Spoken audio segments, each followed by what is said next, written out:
बिस्मिल्लाहिर्रहमानिर्रहीम। नाज़रीन, मैं हूं डॉक्टर इरफान। आप देख रहे हैं मेरा फेसबुक और यूट्यूब चैनल।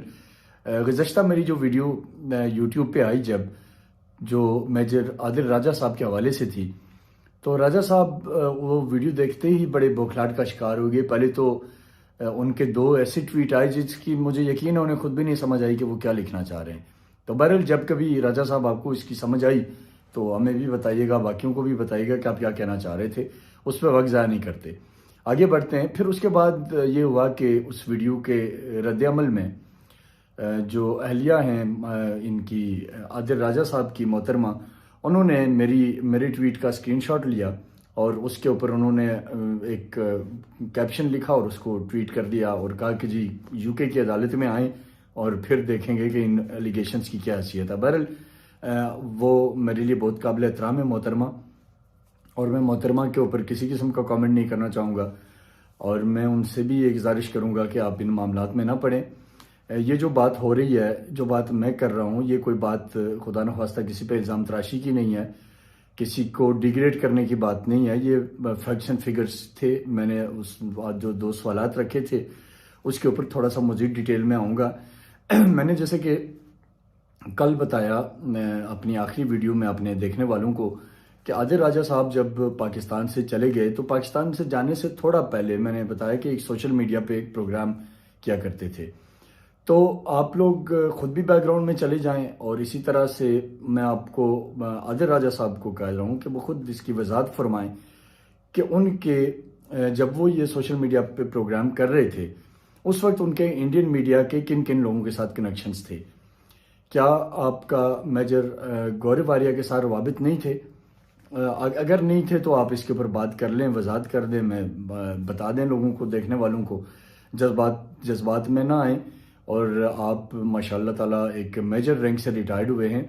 लोग इस मेजर जो लफ्ज़ आपके साथ लगा हुआ है ना, इसकी बड़ी इज्जत करते हैं लोग, क्योंकि एक पढ़ा लिखा, एक बड़ा डिसेंट आदमी होता है जिसको मेजर कहा जाता है। बड़े उसने अप एंड डाउन देखे होते हैं, सर्विस की होती है मुल्क के लिए। तो आपकी जो ज़ुबान जिस तरह की आप बोल रहे होते हैं ना, वो बड़ी अजीब व गरीब है। समझ नहीं आता कि आप कहाँ थे और क्या करते रहे। बहरहाल, ये भी आपका ज़ाती मसला है। तो जब ये यहाँ से चले गए, पाकिस्तान से चले गए, तो वो टाइम बेसिकली सुनहरी टाइम था जो वहाँ पे लंदन में जो इंडियन हाई कमीशन है उसके लिए, और इसी तरह जो दिल्ली में उनके बैठे थे जर्नलिस्ट वगैरह जिनके साथ इनका पहले से रब्ता था। रब्ता मैं ये नहीं कह रहा कि पहले से इनका रब्ता कोई उनके लिए इस्तेमाल होने का था, बट पहले इनका उनके साथ एक कनेक्शन था, एक एस्टेब्लिश्ड कनेक्शन था।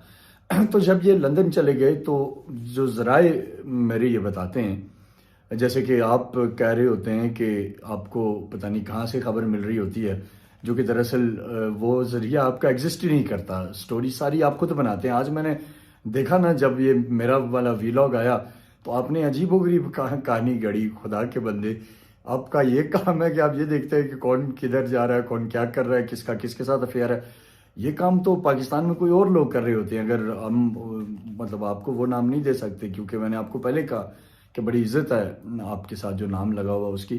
तो इसलिए बहरहाल मैं वापस ट्रैक पे आता हूँ। तो जब आदिल राजा साहब बाहर चले गए, तो वो राइट टाइम था बेसिकली रॉ के लिए, कि अब क्योंकि इनके जज्बात भी थे, गुस्से में भी थे, तो उस टाइम पे उन्होंने फिर इनसे रब्ता किया।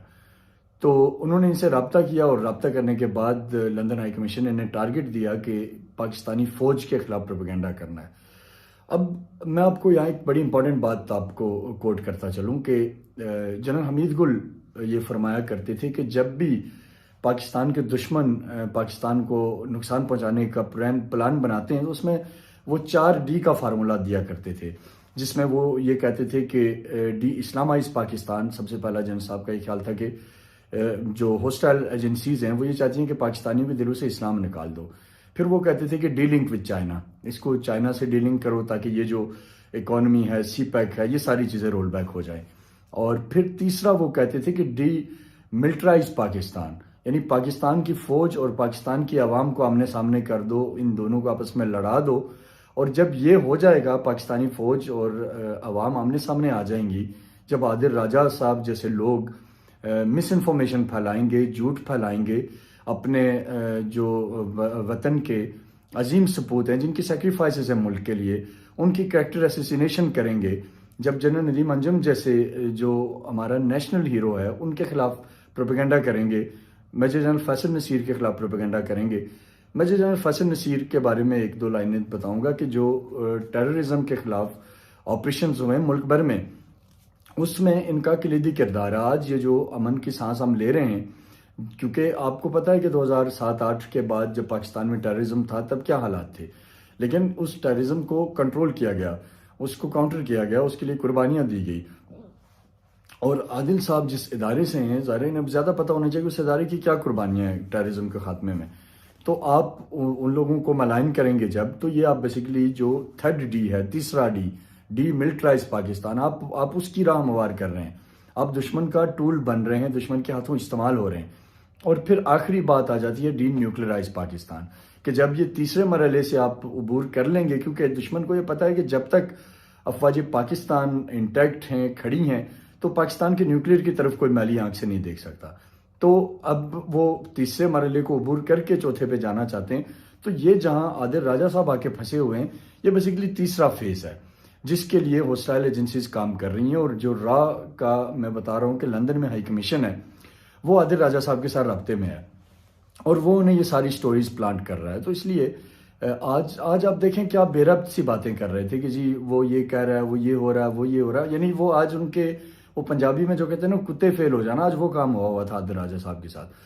तो अब बात क्योंकि जब चल पड़ी है तो यहाँ तक तो बात आ गई है और मैंने आपको बता दी है कि लंदन में जो रॉ का अफसर है और वो इनके साथ कोऑर्डिनेशन में आ गया हुआ है और वो इन्हें सारी कहानी बता रहा है, वो उन्हें लाइन दे रहा है, वो उन्हें एक तरह से आप कह लें कि प्रॉपर गाइडेंस दे रहा है, उनको स्क्रिप्ट दे रहा है कि इस तरह से आपने इस काम को लेके चलना है।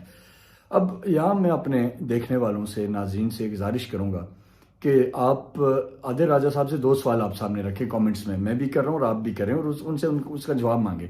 उनसे पूछे कि आप लंदन में जो इंडियन हाई कमीशन है उनके ऑफिशियल से आखिरी दफ़ा किस दिन मिले और क्यों मिले।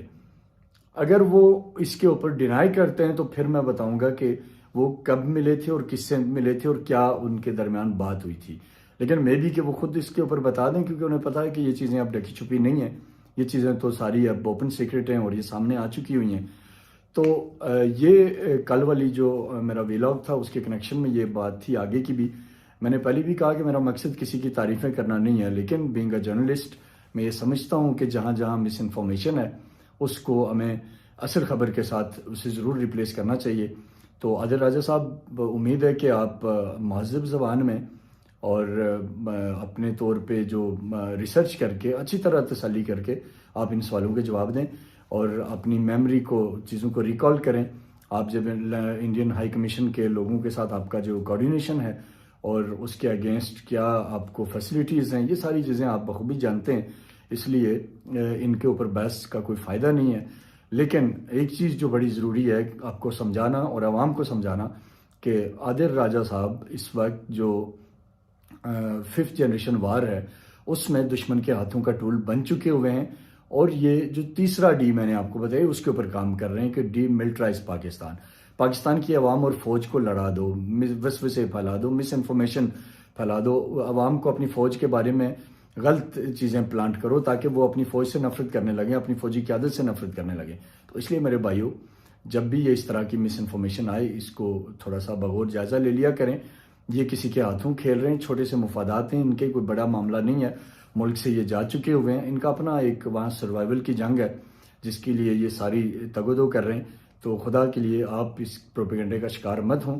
जनरल नदीम अंजुम के हवाले से आप लोग अपने तौर पे इंडिपेंडेंटली चेक कर लें। आप में से हर एक के अपने अपने तौर पे रिसोर्सेज हैं कि वो एक प्रोफेशनल सोल्जर है, पाकिस्तान के लिए लड़े हैं, पाकिस्तान के लिए लड़ रहे हैं और हमें ये यकीन है कि वो पाकिस्तान के लिए लड़ते रहेंगे।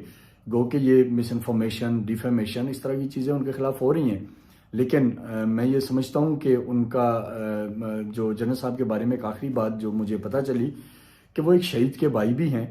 उनके एक भाई शहीद हो चुके हुए हैं पाकिस्तान आर्मी में पहले ही, और इसके बाद ये दूसरे हैं जो कि इस मट्टी की खिदमत कर रहे हैं और इसके लिए मैदान अमल में कायम है। तो उनके बारे में इस तरह का गलीज़ प्रोपेगेंडा आप पाकिस्तानियों को भी चाहिए कि आप भी इसकी पुरजोर मजम्मत करें, क्योंकि जनरल नदीम अंजम ना तो मेरे लिए कोई मेरा उनके साथ कोई ज़ाती मरासम है, ना आप में से किसी के होंगे, लेकिन क्योंकि वो हमारे मुल्क के एक दफाई इदारे के एक प्रीमियर इंटेलिजेंस एजेंसी के सरबराह हैं और उस इदारे के जो मुल्क के तूलो अर्ज पे और मुल्क से बाहर पाकिस्तान के दफा की सिंबल समझी जाती है, तो जब बात हमारे डिफेंस की आएगी, हमारी इंटीग्रिटी की आएगी, हमारी सॉवरेनिटी की आएगी, तो हम यकीनी तौर पे बोलेंगे और हम उन तमाम करैक्टर्स को बेनकाब करेंगे जो किसी और की ज़बान बोल रहे हैं।